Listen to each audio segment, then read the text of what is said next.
নিয়ন্ত্রণ হারিয়ে যাত্রী নিয়ে উল্টে গেল অটোরিকশা, নিহত এক মহিলা, আহত চালকসহ মৃত মহিলার ভাই। আহতরা বর্তমানে আশঙ্কাজনক অবস্থায় জিবি হাসপাতালে চিকিৎসাধীন। মর্মান্তিক এই ঘটনা সুভাষনগর মনসাবাড়ি সংলগ্ন এলাকায়। মৃত মহিলার নাম রাখি সিংহ রায়, বয়স 40, বাড়ি প্রতাপগড় রামঠাকুর সংঘ এলাকায়।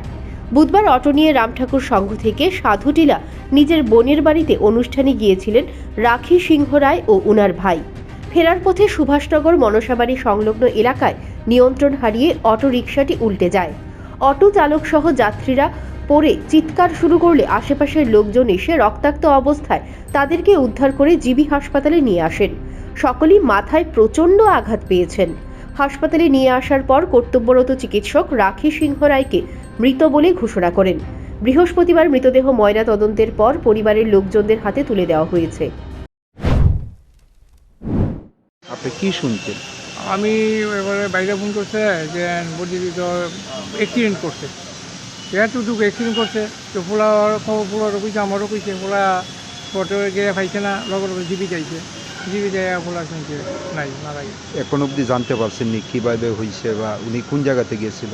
স্পট যায় দেখেছে তোমার সুভাষনগর আইতে যে মনসার বাড়ি যে ডাউনটা নামাটা তুই অ্যাক্সিডেন্টটা করে। কি গাড়ি আছে? এটা অটো আছে। এটা কি অন্য গাড়ির সঙ্গে দুর্ঘটনা হয়েছে না?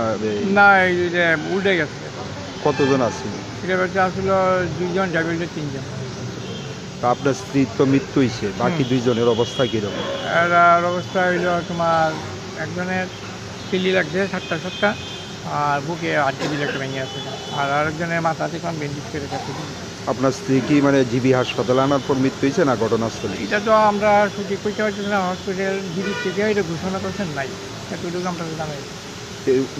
গতকালকে কটার সময় ঘটনা? ওটা হইল প্রায় 12:30 নিচে 1:45 নাগাদ। ওই সময় আপনার স্ত্রী মানে কোন জায়গাতে গিয়েছিল? বইনের বাড়ি, এই সাধুটিলা বইনের বাড়ি থেকে আইছিল, অটোটা রিজার্ভ দিয়েছিল। এখন কি অটো চালক মানে চিকিৎসাধীন? চিকিৎসা নামটা কি ওনার? আপনার নাম হইল সুবি শাহ। আপনার স্ত্রীর নাম? তিন নাম রাখি সিংহ রায়। আর একজন যে ভাই আছিল বাইরের অজয় পোশাক। সকালে গিয়ে মানে হাসপাতালে ভর্তি আছে? হ্যাঁ, হাসপাতালে রাতে তাকে ছেড়ে দিই। রাখি সিংহ রায়ের অকাল প্রয়াণে রামঠাকুর সংঘ এলাকায় শোকের ছায়া নেমে এসেছে। Bureau report, news prime Tripura.